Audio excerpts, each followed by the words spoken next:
Theodore হার্টজেলের ক্ষমতা ছিল যেহেতু ধনী ইহুদিরা তাকে সমর্থন যোগাচ্ছিল। তিনি বেশ কয়েকবার অটোমান সাম্রাজ্যে ভ্রমণ করেছিলেন এবং সেই সময় সুলতান দ্বিতীয় আব্দুল হামিদ রাজত্ব করছিলেন। আর এই ঘোষণায় বলা আছে, একদল ভূমিহীন মানুষের জন্য একটি মনুষ্যবিহীন ভূমি। চেষ্টা চলছিল ইহুদিদের প্রতি তৈরি হওয়া বিরূপ ধারণাগুলো দূর করা। সমস্ত মিডিয়া ছিল তাদের নিয়ন্ত্রণে। জায়নিস্ট নেতারা মনে মনে রেগেছিলেন সেসব ইহুদিদের ওপর যারা নিজেদের লক্ষ্য ভুলে গেছে। যখন বিশ্বের বিভিন্ন প্রান্ত থেকে ইহুদিরা হিটলারের হাত থেকে পালিয়ে বাঁচার জায়গা খুঁজছিল, তখন সারা ইউরোপে একটি ঘোষণা ছড়িয়ে দেওয়া হলো, সকল ইহুদি যারা ফিলিস্তিনে সরে আসবে তারা সবাই থাকার জমি এবং অর্থ পাবে। নিশ্চয়ই এত দ্রুত এত সবকিছু সম্ভব ছিল না। এর অর্থ এই যে অনেক আগে থেকেই তাদের পরিকল্পনা চলছিল। জায়ানিজম কি? এর শুরু কোথা থেকে? থিওডর হার্টজেল সুইজারল্যান্ডের বাজলে ইহুদিদের নিয়ে একটি জায়নিস্ট কংগ্রেস সংগঠিত করেন। এখানেই তারা সিদ্ধান্ত নেন ইহুদিদের দেশ ইসরায়েল নামে পরিচিত হবে। ইহুদি রাষ্ট্রের নকশা এবং পতাকা এখানেই প্রথম রূপ পায়।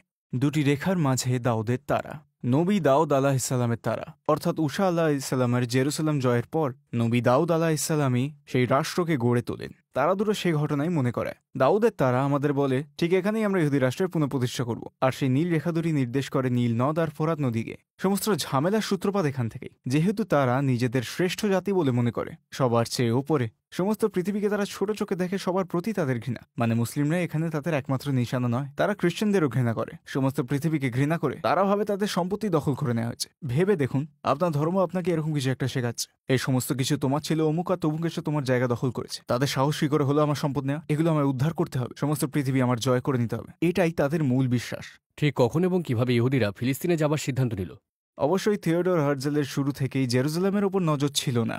প্রথমে তারা আর্জেন্টিনায় সেটেল হওয়ার কথা ভাবছিল, কারণ রথচাইল্ড ফ্যামিলির আর্জেন্টিনায় বিপুল জমি জমা ছিল। সেই জমিগুলো নিয়ে তারা একটা রাষ্ট্র গঠন করতে পারত, কিন্তু তারা সেই প্রস্তাবনা মেনে নেয়নি। যেহেতু তাদের অতীত আবাস ছিল জেরুজালেমে, তারা বলল, আর্জেন্টিনায় গিয়ে আমরা কি বা করবো? তাই তারা ভাবলো আমাদের জেরুজালেম যেতে হবে, এই ইহুদি রাষ্ট্র সেখানেই প্রতিষ্ঠা করতে হবে। তো তারা শেষ পর্যন্ত এই সিদ্ধান্ত এলো, কারণ তাদের সমগ্র ইতিহাস জুড়ে তারা জেরুজালেমেই ছিল। তারা বিশ্বাস করে সেই ভূমির প্রতিশ্রুতি আল্লাহ তাদের দিয়েছেন। সেই কারণেই তারা এই ভূমিতে যেতে উদ্গ্রীব। যে কারণে থিওডর হার্টজেল এই সিদ্ধান্তের পর ভাবলেন, এটা যে এই জমিগুলো তৎকালীন কাদের অধীনে ছিল? অটোমান সাম্রাজ্যের অধীনে। এবং সেই সময় সুলতান দ্বিতীয় আব্দুল হামিদ রাজত্ব করছিলেন। থিওডর হার্টজেলের ক্ষমতা ছিল যেহেতু ধনী ইহুদিরা তাকে সমর্থন যোগাচ্ছিল। তিনি বেশ কয়েকবার অটোমান সাম্রাজ্যে ভ্রমণ করেছিলেন। দেখতে গেলে প্রাসাদের পরিদর্শন নথি হিসেবে 5 বার তিনি গিয়েছিলেন। সুলতান আব্দুল হামিদের সাথে দেখা করে অটোমান সাম্রাজ্যকে বেশ কিছু লাভজনক প্রস্তাবনা দেন। অটোম্যানরা তখন মাত্রই রাশিয়ানদের সাথে যুদ্ধ শেষ করেছে এবং সেই সময় সাম্রাজ্য নিজেদের ঋণগুলো কাটিয়ে ওঠার চেষ্টা করছিল। থিওডর হার্টজেল সুলতান আব্দুল হামিদকে একটি প্রস্তাব দিয়ে বলেন, আমরা সাম্রাজ্যের সমস্ত ঋণ শোধ করে দেব, কারো কাছেই কোনো ঋণ আপনার থাকবে না। তাহলে ভেবে দেখুন কত সম্পদ তাদের ছিল। তারা এত বেশি পরিমাণে ধনী ছিল যে অটোম্যান সাম্রাজ্যের সমস্ত ঋণ পরিশোধ করার সামর্থ্য রাখত। তাহলে ভেবে দেখুন ব্যাপারটা। উনি বলেছিলেন, জেরুজালেম থেকে আমাদের একটু জমি দিন যেখানে আমরা রাষ্ট্র করতে পারি। তো আলাপটি সে এভাবেই শুরু করেছিল। সুলতান আব্দুল হামিদ আগেই বিপদের আঁচ করতে পেরেছিলেন। ইহুদিরা একটা রাষ্ট্র গঠনের চেষ্টা করছে, অর্থাৎ তিনি যখন তার প্রাসাদের সাথে আলোচনা করলেন যদি তারা রাষ্ট্র প্রতিষ্ঠা করে, রক্ত বন্যা বইবে সেখানে। তো তিনি বুঝতে পেরেছিলেন কি ঘটতে পারে আর পরিস্থিতি কোথায় গিয়ে দাঁড়াবে। ইহুদির ইতিহাস তিনি জানতেন পবিত্র কোরআনের সতর্কতা আজ যা অক্ষয় ঘটবে সেটা। আব্দুল হামিদ এই প্রস্তাবে না করে দিলেন। কখনোই সম্ভব না, এই ভূমি রক্তের বিনিময়ে অধিকার করতে হয়েছে। তিনি কৌশলে জবাব দিলেন। তার মনের কথা বুঝতে না দিয়ে তিনি বললেন, এই ভূমি রক্তের বিনিময়ে জয় করতে হয়েছে আর রক্তের বিনিময়ে একে সমর্পণ করা হবে। তিনি আরও বললেন, এই ভূমির মালিক আমি নই, আমার জনগণ।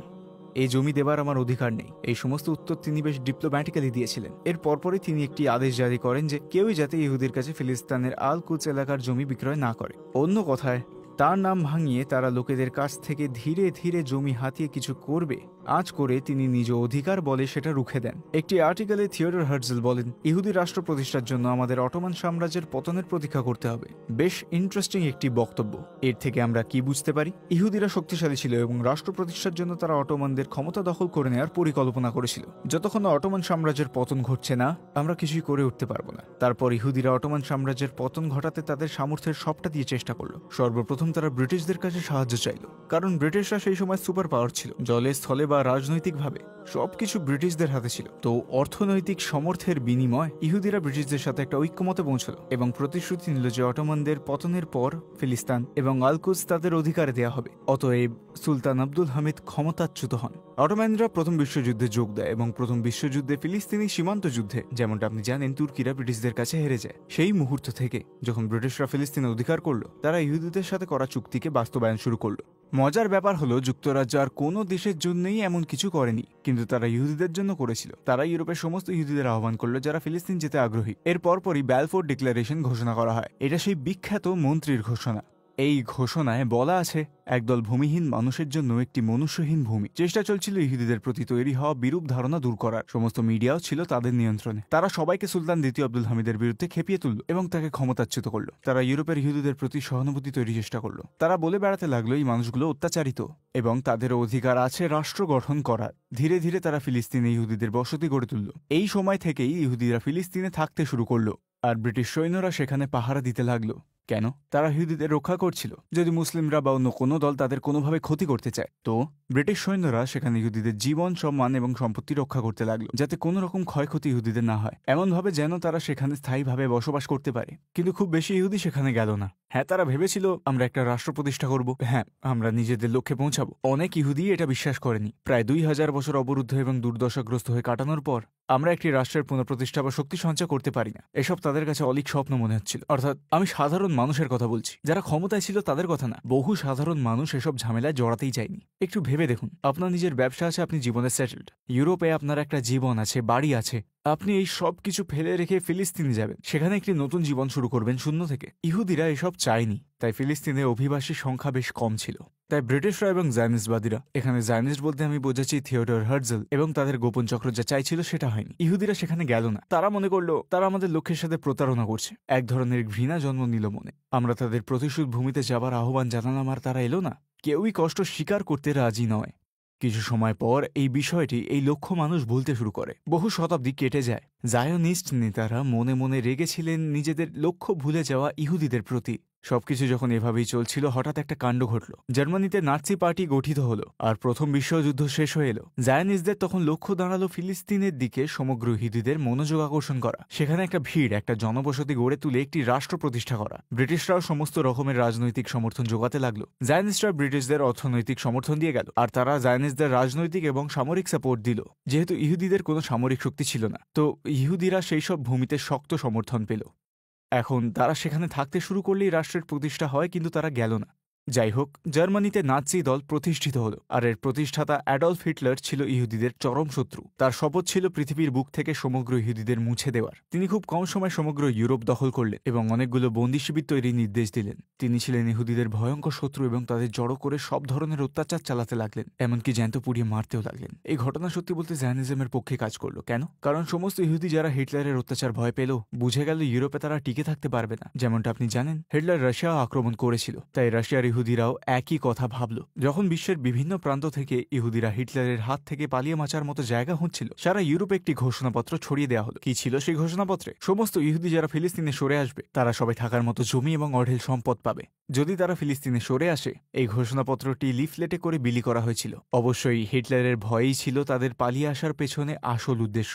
কারণ এখানে আমরা নির্বিচারে মারা পড়ছি, আমাদের পালাতে হবে। কোথায় পালাবো আমরা? ফিলিস্তিনে। এইভাবেই ইউরোপ থেকে বিপুল সংখ্যক মানুষ জাহাজে করে ফিলিস্তিনে চলে আসতে শুরু করল। এই অভিবাসনের পর ফিলিস্তিনে বিশাল ইহুদি জনগোষ্ঠী গড়ে উঠল। এরপর অবশ্যই হিটলারের পতন ঘটল এবং কিছু সময় পর ভূমি দখলের জন্য জনবসতির যে লক্ষ্য সেটা পূর্ণ হল। যেহেতু সেই ভূমিগুলো ব্রিটিশদের অধীন ছিল, তো ভূমির অধিকারজনিত একটি সমস্যা দেখা গেল। যেহেতু সেই ভূমিগুলোর আসল মালিক ছিল ফিলিস্তিনিরা, সেখানে আগে থেকেই মানুষ বাস করত, মানে ওই জমিগুলো খালি পড়েছিল না। অটোম্যানদের শাসনামলে ফিলিস্তিনিরা, আমাদের মুসলিম ভাই ও বোনেরা, সেই এলাকায় বাস করছিল। তো যখন সেখানকার মুসলিম অধিবাসীরা ইহুদিদের আসল উদ্দেশ্য বুঝতে পারল, কি ঘটল এই উপলব্ধির পর? উদাহরণস্বরূপ 6 দিনের যুদ্ধ কি এই সময় হয়েছিল? তো এখন ব্যাপারটা ছিল এরম, ইহুদিরা সেখানে যাওয়ার পর থেকে শান্তিপূর্ণভাবে ছিল না। ব্রিটিশরা হাগানা নামে একটি ইহুদি সংস্থা প্রতিষ্ঠা করে। তারা ভাবল, এখানে আমরা একটি ইহুদি রাষ্ট্র প্রতিষ্ঠা করব। আমাদের সশস্ত্র বাহিনী প্রয়োজন, রাষ্ট্র হয়ে উঠতে আর্মির প্রয়োজন। এই হাগানা সংস্থা ইহুদি আর্মির মূল ভিত্তি। তারা সেখানে অত্যাচার করা শুরু করল। জায়নিস্টরা তাদের বিলুপ্ত ভাষাকে ফিরিয়ে আনলো, হিব্রু। তারা ভীষণ চেষ্টা করলো সেই পুরাতন লিপির সাথে সংযোগের ভিত্তিতে একটা জাতির ধারণা গড়ে তুলতে। তো কত বছর ধরে এসব চলল? ধরা যাক এটা ছিল 1918 সাল। এসব প্রায় 30 বছর ধরে চলেছিল। তো এই 30 বছর ধরে এসবের ক্রমবিকাশ চলতে লাগলো। আর সেই সময় থেকেই মুসলিমরা বুঝতে শুরু করলো, তখন থেকেই যখন ইহুদিরা অস্ত্র রাখতে শুরু করলো। কারণ মুসলিমরা বুঝতে পেরেছিল ওদের লক্ষ্য ছিল ভিন্ন কিছু। তারা বুঝতে পেরেছিল ইহুদিরা সেখানে স্থায়ীভাবে থাকতে এসেছে, তারা দখল করতে এসেছে। সেই সময় থেকে ফিলিস্তিনিরা জেগে উঠল এবং জমি বিক্রি বন্ধ করে দিল। আর কোনো রকম সমঝোতায় তারা গেল না। হাগানা সংস্থার অস্ত্রধারী ইহুদিদের বিরুদ্ধে ফিলিস্তিনিরা অস্ত্র ধারণ শুরু করল। অস্ত্রযুদ্ধ চলতে লাগলো। 1948 পর্যন্ত এই দ্বন্দ্বগুলো চলছিল এবং ব্রিটিশ সৈন্যদল সেখানে অবস্থান করে সম্পূর্ণভাবে ইহুদিদের রক্ষা করল। ইহুদিরা কনফিডেন্সের সাথে লড়ছিল, কারণ পেছন থেকে ব্রিটিশ সৈন্যদলের সমর্থন আছে। এমনকি আজকের দিনেও ঠিক এমনটাই ঘটছে। তারা গাজা আক্রমণ করে আর আমেরিকান নৌবহর তৎক্ষণাৎ তাদের সমর্থনে এগিয়ে আসে। তখনও এমনটাই ছিল, ব্রিটিশ সৈন্যদের সমর্থন নিয়ে তারা আক্রমণ করত। যদি ব্রিটিশ সৈন্যদের ফিরিয়ে নেওয়া হতো, আমরা দেখতাম কতদিন তারা টিকত সেখানে। আমি বিশেষ জোর দিয়ে বলতে চাই, ব্রিটিশ সৈন্যরা সেসব লড়াই জোরপূর্বক অন্যায়ভাবে দামিয়ে দিয়েছিল। এ আমার ছেলে, আমার দুষ্টু ছেলে। দ্বন্দ্বযুদ্ধ থামিয়ে তারা বাইরের থেকে রাগ দেখালেও আড়ালে তারা বলছিল, বেশ ভালো করেছ। 1948 সালে ইহুদিরা সমস্ত অর্গানাইজেশন প্রতিষ্ঠা করে ফেলল এবং সমস্ত পৃথিবীতে ঘোষণা করে দিল যে ইসরায়েল নামে তারা একটা রাষ্ট্র প্রতিষ্ঠা করেছে। তাদের প্রতিষ্ঠিত রাষ্ট্র সম্পূর্ণ ফিলিস্তিনকে বেষ্টন করে রেখেছে। যখনই তারা ইসরায়েল রাষ্ট্রের ঘোষণা করল, ইসরায়েলের চারপাশের মুসলিম আরব দেশগুলো যুদ্ধের ঘোষণা করল। ইরাক, সিরিয়া, লেবানন এবং মিশর। অবশ্যই এটা বোঝাই যাচ্ছিল যে এই দেশগুলো ইসরায়েলের বিরুদ্ধে যুদ্ধ ঘোষণা করবেই। তবে ইসরায়েলও যেন তাদের সাথে লড়তে চাইছিল। আমরা এখন 1948 সালে আছি। তারা নিশ্চয়ই এত কম সময়ে সমস্ত সরকারি প্রতিষ্ঠানগুলোকে প্রতিষ্ঠা করে উঠতে পারত না। নিশ্চয়ই এত দ্রুত এত সবকিছু কখনোই সম্ভব ছিল না। এর মানে দাঁড়ায় অনেক আগে থেকেই তাদের এসব পরিকল্পনা ছিল। নিশ্চয়ই জানেন, আমরা বলছি সুলতান দ্বিতীয় আব্দুল হামিদের সময়ের কথা। এই পরিকল্পনা তখনকার, তাদের সাংগঠনিক ভিত্তি পরিকল্পনা তখন থেকেই ছিল, কে কিভাবে কোথায় দায়িত্ব পাবে। কারণ এত অল্প সময়ে তারা পূর্ণাঙ্গ একটি রাষ্ট্র গঠন করল। হঠাৎ করে শিক্ষা প্রতিষ্ঠানগুলো গড়ে উঠল ঠিক যেন কোনো রেডিমেড প্যাকেজ। অবশ্যই এসব পরিকল্পনা অনেক আগেই তৈরি করা, কিন্তু সবচেয়ে শক্তিশালী সৈন্যদল তাদের সাপোর্টে ছিল। সব ধরনের সমর্থনই তারা পেয়েছিল। তাদের গোয়েন্দা কার্যক্রম ছিল ভীষণ তৎপর। সেই আরব দেশগুলো ভেতর থেকে ভেঙে পড়ল। এর পেছনে ছিল অনেক কুটচাল এবং কলাকৌশল, সাথে গোয়েন্দার তৎপরতা এবং নিয়মিত বিরতিতে সবসময় যুদ্ধ চলতে লাগলো। তারপর 1967 সালে সেই বিশাল যুদ্ধ, তারপর আরেকটি 1973 সালে। ওই অঞ্চলের আরব দেশগুলো লাগাতার ইসরায়েলের সাথে যুদ্ধ করছিল এবং সবসময় আরবই এই যুদ্ধগুলোতে সবচেয়ে বেশি ক্ষতিগ্রস্ত হয়েছে, কারণ তাদের সমস্ত সামর্থ্য নিঃশেষ হয়ে গেছিল। মানে যুদ্ধ চলাকালীন সময় তাদের প্রাতিষ্ঠানিক ভিত্তি ভেঙে পড়েছিল, যেন ইসরায়েল ইচ্ছে করে তাদের সাথে যুদ্ধে জড়াচ্ছিল। যেন তারা বলছিল, এসো আমার কাছে এসো, তোমার শক্তি আমি ধ্বংস করছি, তুমি আমায় টুকরো করতে চাও, তোমার শক্তিও আমি ধ্বংস করে দেবো। মিশর তখন একটা বিরাট শক্তি থাকতেও মিশরকে তারা ধ্বংস করলো। তারা মিশরের সমস্ত সামরিক শক্তি ধূলিসাৎ করে দেয়। ইরাকের ভাগ্যেও একই জিনিস ঘটল। এই জায়গাটাতেই আমরা সবসময় ভুল করি। আমরা ভাবি নীলনদ এবং ফোরাতের মাঝের ভূমি বিপদগ্রস্ত। আমরা ভাবি অন্য জায়গাগুলোর বোধহয় কোনো বিপদ নেই। মানে তুর্কির কিছু অংশ সেই ভূমিগুলোর মধ্যে পড়ে, ফোরাত নদীর সীমানার মধ্যে। কিন্তু আমরা ভুল ভাবছি। যেমনটা আমি আগেই বলেছি, তারা পুরো পৃথিবীটাকে চায়। মধ্যপ্রাচ্যের এই টানাপোড়েন কি চলতেই থাকবে? এর শেষ কোথায়? মাসনাবিতে একটি গল্পের উল্লেখ আছে। এক বিদ্বান ব্যক্তি ছিলেন নিজ দেশের একজন দরবেশের মতো। এই মানুষটি ছিলেন দানবীর, যিনি প্রচুর দান করতেন। তিনি সওদাগরদের কাছ থেকে প্রচুর অর্থ ধার করতেন। ধার করার সমস্ত টাকা তিনি সৎকর্মে ব্যয় করতেন। আল্লাহর উপর তার ভরসা ছিল। আল্লাহ তাকে প্রচুর ধন সমৃদ্ধি দিয়েছিলেন, আর সেসব দিয়েই তিনি তার ঋণ শোধ করতেন। তার কখনো কোনো সমস্যা হয়নি। একদিন তিনি অসুস্থ হয়ে মৃত্যু শয্যায় পড়লেন। কঠিন অসুখ হয়েছিল তার। লোকে তাকে দেখতে তার বাড়িতে এলো, কিন্তু এর মধ্যে বেশিরভাগ মানুষই ছিল তার পাওনাদারেরা। সত্যি বলতে তারা আসলে তাদের ঋণের শোধ চাইতেই এসেছিলেন। তারা নিজেদের মধ্যে কথা বলাবলি করছিল যে মৃত্যুশয্যায় থাকা লোকটির কাছ থেকে তারা টাকা চাইতে পারছে না। সেই দরবেশ লোকটি তাদের কথা শুনছিল। তার কাছে আমি এত পাই, তার কাছে আমি অত পাই, এসব কে শোধ করবে, কি করে হবে সব? পরিস্থিতি দেখে সেই দরবেশ ভীষণ কষ্ট পেলেন। তিনি বললেন, একজন আলেম মৃত্যু পথযাত্রী। একটা কথা আছে না, একজন আলেমের মৃত্যু পুরো পৃথিবীর মৃত্যুর সমান। এটা বেশ গুরুত্বপূর্ণ। তিনি ভাবলেন, একজন ভালো মানুষকে হারানোর দুঃখের চাইতে, একজন আল্লাহর হাবিবকে হারানোর দুঃখের চাইতে তাদের কাছে টাকাই বড়। সেই সময় পাশ দিয়ে একটি শিশু যাচ্ছিল। সে ছিল মিষ্টির কারিগর এবং হালুয়া বিক্রি করছিল। শিশুটি যখন পাশ দিয়ে গেল, তিনি তার শিষ্যদের বললেন, ওই শিশুটিকে ডাকো। তারা শিশুটিকে ডাকলো। তিনি বললেন, তোমার মিষ্টিগুলো সবাইকে দাও। তখন শিশুটি সবার হাতেই কিছু মিষ্টি দিল। সবাই সেটা খেলো। স্বাভাবিকভাবে সবগুলো মিষ্টি শেষ হয়ে গেল। মিষ্টিগুলো শেষ হওয়াতে বালকটি ভীষণ খুশি হলো। মিষ্টি বিক্রি করতে তাকে আর দাঁড়ে দাঁড়ে ঘুরতে হলো না। সে ভাবলো তার মালিকের কাছে পুরো দিনের বিক্রি নিয়ে ফিরতে পারবে। সে দরবেশ লোকটির কাছে মিষ্টির টাকা চাইল। তখন সে বলল, আমার কাছে কোনো টাকা নেই। বালকটি ভীষণ অবাক হলো। কোনো টাকা নেই আবার কেমন কথা? টাকা কোথায়? আমি তো সব মিষ্টি দিয়ে দিলাম, সবাই খেয়েও ফেলেছে। দরবেশ বললেন, কোনো টাকা নেই, তুমি যাও। তিনি একথা বলতেই বালকটি কাঁদতে শুরু করলো। এই সময় সওদাগরেরাও গজগজ করতে শুরু করলো, তার কাছে কোনো টাকা নেই। আবার এই বালকটির কাছ থেকেও সে সব টাকা নিয়ে নিল। আমাদের সাথেও এমনটাই করেছেন। বালকটি কাঁদতে শুরু করার পর লোকজন আরও ক্ষেপে উঠল। তাদের ক্ষেপে উঠতে দেখে বালকটি তার ট্রে মেঝেতে আছড়ে ফেলে বলল, আমি আমার মালিককে কি জবাব দেব? আমার সব হালুয়া শেষ হয়ে গেছে। সে আমায় জিজ্ঞেস করবে, ওগুলো কি করেছো? তিনি আমায় আরও কত কথা শোনাবেন। বালকটির কান্নায় পরিবেশ ভারী হয়ে উঠল। ঠিক তখনই দরজায় কারো ঠোকা পড়ল। তারা দরজা খুলে দিল। কে ওখানে? দরবেশ প্রশ্ন করল, কে ওখানে? এক লোক ভেতরে এসে বলল, একজন মুসলিম আপনাকে এই জাগাত পাঠিয়েছেন। দরবেশের কাছে লোকগুলোর কত টাকা পাওনা ছিল? হালুয়াগুলো সহ 4000 লিরা। তিনি জিজ্ঞেস করলেন, জাকাতে কি পরিমাণ অর্থ রয়েছে? 4000 আছে কি? অর্থাৎ আজকের দিনের হিসেবে সেখানে 4000 লিরা ছিল। তিনি বললেন, সবাইকে তাদের পাওনা বুঝিয়ে দাও। ওই বালকটির পাওনাও বুঝিয়ে দাও। তিনি সবাইকে বললেন, এবার বিদায় দাও। তারা বলল, কি করেছি আমরা? আমার এক মহান আলেমকে অসম্মান করেছি। যখন তাদের সবার অনুশোচনা হলো, তখন দরবেশ তাদের বললেন, তো এর থেকে তোমরা কি শিখলে? এই টাকা আমার কাছে এমনিতেই আসতো, এটা পূর্ব নির্ধারিত। আল্লাহ এই নেয়ামত আমাদের জন্য রেখেছিলেন, শুধু এর সময়টা একটু পিছিয়ে গিয়েছিল। আরো বেশ কিছু সময় বাকি ছিল। যখন তোমরা আমার ঋণ নিয়ে আলোচনা করলে, যখন আমার বিরুদ্ধে কথা বললে, তোমরা যাতে কুৎসা বা গীবত করতে না পারো, এই শিশুটি আমাকে রক্ষা করলো। আমি বালকটির কাছ থেকে মিষ্টি কিনলাম। যখন টাকা দিতে পারিনি, সে কাঁদতে শুরু করলো। এই শিশুর কান্নায় অর্থের যোগান আরো দ্রুত হয়ে গেল, আর একেবারে ঠিক সময় এসে পৌঁছালো। তোমাদের অর্থ তোমাদের দিলাম, এবার বিদায় দাও, আর আমিও তোমাদের থেকে বিদায় নিই। ঠিক যেভাবে শিশুটির কান্না আল্লাহর রহমতকে আরো ত্বরান্বিত করেছিল, তাদের অত্যাচার, নিপীড়ন ঠিক একইভাবে আল্লাহর আযাবকেও এগিয়ে আনে। তাই আজকে গাজায় এই শিশুদের কান্না, এই বাচ্চাদের কান্না, শাহাদাত বরণকারীদের কান্না, এই সবই আল্লাহর আযাবকে আরো দ্রুততর করে তুলবে। তারা মানুষকে যত বেশি অত্যাচার করবে, তাদের ধ্বংস তত দ্রুত ঘনিয়ে আসবে। এবং ইনশাল্লাহ অতি শীঘ্রই আমরা দেখব যে ইসরায়েল রাষ্ট্র এত সব অত্যাচারের পর টিকে থাকতে ব্যর্থ হয়েছে। যেমনটা আল্লাহ তাআলা পবিত্র কুরআনে বলেছেন, তারা প্রথমবার সীমালঙ্ঘন করেছে, দ্বিতীয়বারও সীমালঙ্ঘন করেছে, তৃতীয়বারও করেছে।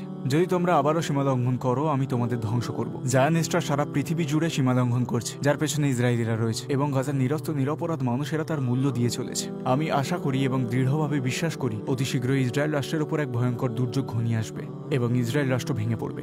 আল্লাহ আমাদের সেই দিন দেখার তৌফিক দান করুন।